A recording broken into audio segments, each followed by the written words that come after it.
Welcome back to our podcast. Dr. Peter Pereira is with me again today, and this is Bob Butler. This is the Center Collective, and we're really about other groups coming underneath this larger hub, and so more people can get out into the world and play. And on our last podcast, we talked a lot about the idea and kind of the premise underneath this is so that everyone will come to know God, grow with God, and serve with God. And we finished up our conversation last time, and I really encourage you to listen to the last podcast, first podcast in this series, about that because it's really powerful.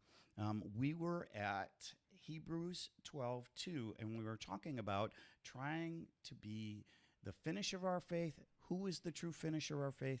And the scripture says it's Jesus. So, Peter? And so, it's such a perfect place for us to begin today. So many of us begin in faith and trusting Christ, but then later on we take over. Right.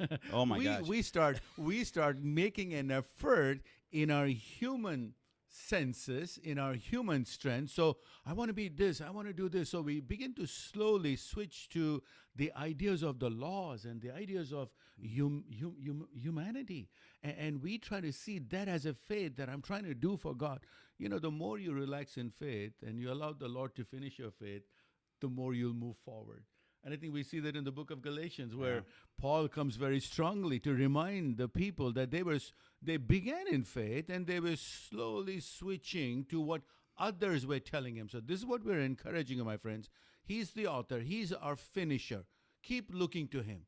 Whether you are doing great, you're not doing well, it doesn't matter, but allow him to take over your faith, because that's how you grow. Because trusting in him, you will grow, not in the works. It's a good thing that you can fast. It's a good thing that you can pray, but 12 times a day or 6 times a day. All that is good. But that doesn't lead you, because you're not allowing God to do the work of faith in you. You will begin to do the works. And that's exactly what Paul was saying. That, all these things are not bad, but do it under the grace. Do it under the faith. Author and finisher of our faith. That's a great point for us to remember, that he's the author. He's the finisher. Keep looking to him. And you will start walking in victory of life. When you're fallen, he will lift you up because you just look to him. Don't say that, let me do this, let me do this. I get emails by people saying, you pass this on to everybody now, God will bless you. Sometimes those small texts. Yeah. Remember that? Yep, otherwise God will do this to you. I mean, those are some ways people try to get into the law aspect of ministry. We may not call it the law, Right. but you become obligated to that. And then you start switching from faith into works. Yeah. Isn't it interesting how those things go around and around, right? But yet, how many times people get caught up in it? You and I both have met people along the journey who said they were all with us and, I'm all in. It's the way to go. And we help them along the way. And then we watch them go into this place where they now are the finisher of their faith. Right? And then we've seen it happen over and over and over again. They, in the terms here in the United States, they burn out, right? They just get angry at God because God didn't do it the way they thought they should do it, and because they did all these things. Exactly. Why wouldn't God reward me? Yeah. And then all of a sudden, they're taking it back on themselves. They get discouraged. One of the growing categories in the United States is a category we at the center call done.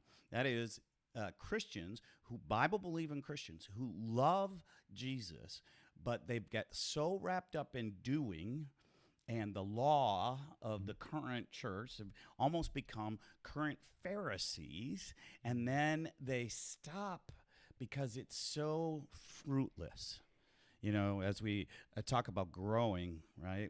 We come to know God, then we start to grow. And I think this is the place where some people were serving, but for the wrong reason, and then they got to start growing again, and they fall back. Now, some of those people disappear in the United States, unfortunately, and they don't recognize the power of the group, but also the power of Christ, right? I love that the writer here of Hebrews pushes us back to point to Jesus when we're in those situations. I'm going to read again, Hebrews chapter 12, verse 2. Again, it's good for your hearing. Faith comes by hearing. Looking unto Jesus, the author and the finisher of our faith, who for the joy that was set before him endured the cross, despising the shame, and has sat down at the right hand of the throne of God. Who for the joy? Can I tell you something, my friends? You know, when you see burdens, difficulties in your life, and most of our focus, if it's on that, you get stuck, Bob. Yeah. And most people, when they have struggled, they keep talking about it. They keep working on it. They keep thinking about it. They keep doing it again. And I think the Lord is telling us, beyond that, there is a joy that is set for you. Yeah. Keep looking unto Jesus. For us to see beyond the struggles, you got to see Jesus, his perspective. You know, friends may come and tell you this, that, this, that. If friends are not giving you the help that you need so that you can walk in power and the grace of God, you're going down. Right. Well, and I think friends try to do it in a well-meaning way. I mean, Of course. Job's friends in Yes. particular, I right? mean, you know, were all sincere coming friends. beside him and trying to help him in Yeah. his anguish, but Exactly. yet they didn't have the answer. The answer only comes through a relationship with Jesus Christ, and Yes. then in the process of growing, realizing by going out we learn and we fail, and it's okay. Exactly. God Yes. loves, Yes. and when you're in that lowest of low points, to Yes. remember Jesus and what he did for us, Yes. should be the encouragement. But sometimes we need a little bit more, right? Yes. We need a pastoral friend or a shepherd, as we like to call it, to come beside us and kind of put us back in perspective. Have you had any of those experiences yourself personally? You know, I think the word successful is very hard to define and it's a very relative term, but here it is. You know, every successful person, just for the sake of this conversation, will have a very painful past. You know, you don't come up in life. You know, people are afraid to fail. People are afraid to fall. People don't like to fall. And in this journey of faith, you will fail, you will fall. But the assurance that the Lord gives to us is that when you fall, when you fail, I'm there to pick you up. You know, if you look at the Bible and read some of the stories. Oh my gosh. The people that God picked up to serve. I was in a church preaching the other day and I said, how much would you, just chapter 8 and 9, when you read in the book of Acts, you know, how many of you would hire Paul just knowing his resume? He's killing the Christians. I said, would you take him in your company? All of them kind of said, really? I said, yeah. He was standing at the doors and knocking to pull the people out and kill the people. But God, in his sovereign grace, because Paul, when he looked to Jesus, that's the key. Right. He looked to Jesus, his life changed. Who would take Paul as a person to work in our company? I don't think anybody would recruit Paul. Right. If you just see his first part Right. of the journey. But that's what it is. You know, we all have that experience of painful journeys behind us, and we overcome that. So this is what we're trying to tell everyone. We all fail. We all miss. But the grace of God is much bigger than your failure, much bigger than your mistakes, whatever you have done. You know, when I say that word, a lot of people get angry and they'll say, oh, Pastor, wait a minute, whatever I've done. How can you say that? I'm not saying that. He said that. Right. He's faithful and just to cleanse us. Who? Looking unto Jesus.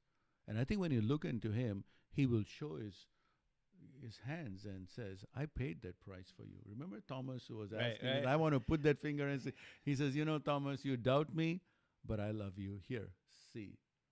I think that's the key thing. People keep looking. Keep looking doesn't mean in this verse just you look at Jesus once. I think keep looking. I believe that keep on looking at Jesus is very important. And this is where we're saying, knowing him, this is part of knowing him. This is part of growing in him. This is part of saying, Lord, how can I serve you? Right. And I find it just absolutely amazing how many people will think that, okay, I came to Christ, now I'm perfect, and I started sinning again, and so there's some learning and growing back and forth, and then they do something, right? And they fall away because they think there's no way God could now forgive you. We're here to tell you that grace that happened on that cross is sufficient. Yes. Sufficient. Yes. So if today you're wrestling because you became a Christian and something happened in your life and maybe you made a misstep or maybe there's a thing that's happening to you today and you're still a Christian and you're kind of got the shame, realize that Christ knows your shame. He knows public crucifixion, really, of his character, of his name, everything about him. And yet he continued on the journey. And so that you and I can know, no matter what you're going through today, his grace is sufficient for you. Wow. Powerful thought. Let's Amen. leave it with grace is sufficient for you today. Thank you for joining us at the Center Collective. This is our podcast as part of our relationship with others, including Ford Chicago. And we hope that someday we'll get to meet you. But until then, if you'd like to support this ministry, you can do so by going to globalhopepartners.org, or you can go to the community center.life. We're grateful that you joined us today, and we'll be back soon with another episode